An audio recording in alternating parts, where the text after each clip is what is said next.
glucagon pen, but this is an orange box instead of a red box. That's the only difference. And the cap has been popped off of this. If you notice, there is a bullseye type circle, boom, right there. When you pop off the lid, and this is filled with water in the original one, you need to get this needle right in that bullseye and then push all the water in. Stir this gently. It mixes with the powder that's in this part, which is glucose. And then pull the combination back in. And then this is the section that goes directly into thigh or wherever it works. I doubt he's going to be in shorts when he's with you. So if you need to get there somehow, just, you know, do it carefully and don't be worried about it. Just do it. Call 911 before you do this and then do this. Okay? Or 999.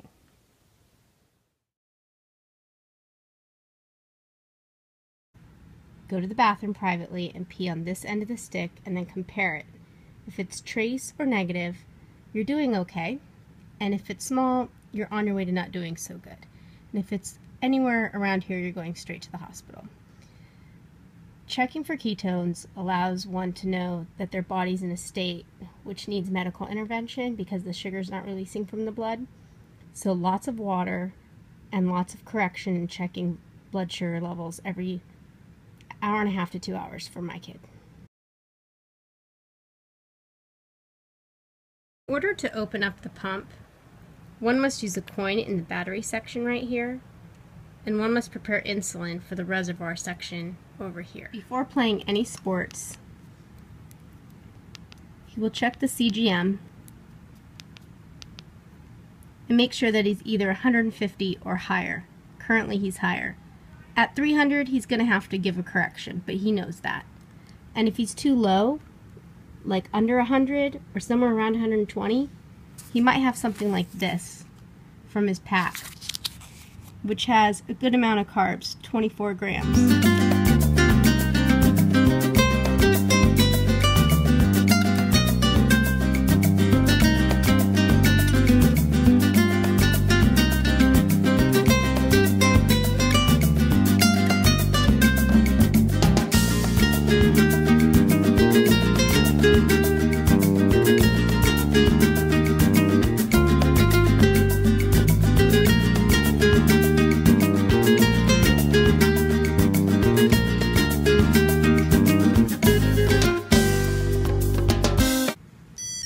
Singing, and then it vibrates because he's too high. Okay? That piece right there talks to this piece right here. The Dexcom talks to the pump. How we know that is that there's a CGM menu. There's a phone number right here for 24-hour tech support. Okay, it's hidden by the clip.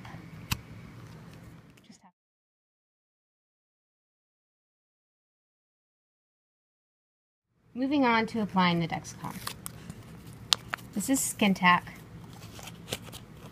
which we found on Amazon. Here's our handy dandy alcohol swab, which can clean an area. Then the Skin Tack makes a donut or a circle, leaving the center part untouched. Comes off.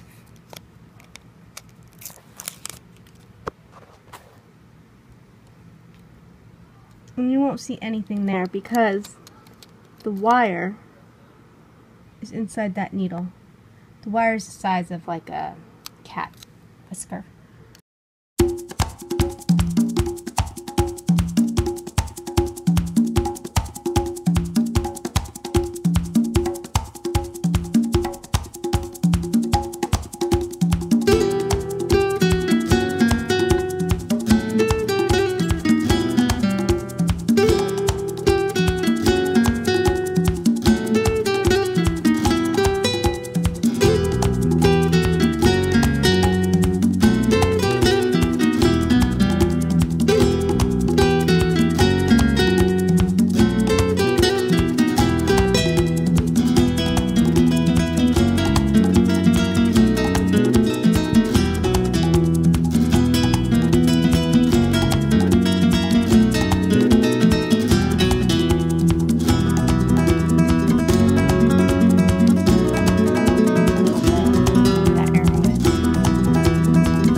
in, he's unable to use the pump for any period of time, then Sean would use a certain amount of Lantus at night, which is a 24-hour backup, and then he would use this for meals and snacks that are over 15 to 20 carbs. And he would use the syringes for those two things. But because we're sending a backup pump, I don't think he'll need to use either this at all or this at all. But this, of course, goes into the pump. And it pumps insulin on an hourly basis and when programmed how much during meals. So this is gold right here, liquid gold. Final part is taking these off and what's underneath. So this is the site change.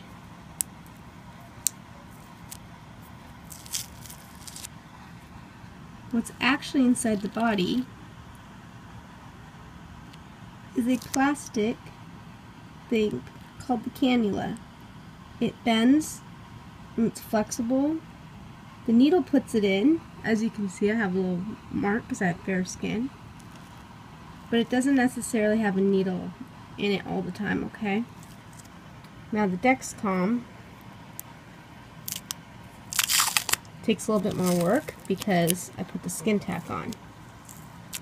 But yeah, this stays on during this. Don't ever take it off until after it's out of your body. See the sensor coming out? Boom. That one left a little mark. Okay, now that it's off, at the very end are these plastic pieces that you kind of pull apart, and this pops right out, and then it's ready for the next use. But you do want to clean this part with an alcohol swab before you put it back on. And here again, if you can see that, is the sensor that was inside the body. Very, very flexible. Extremely flexible.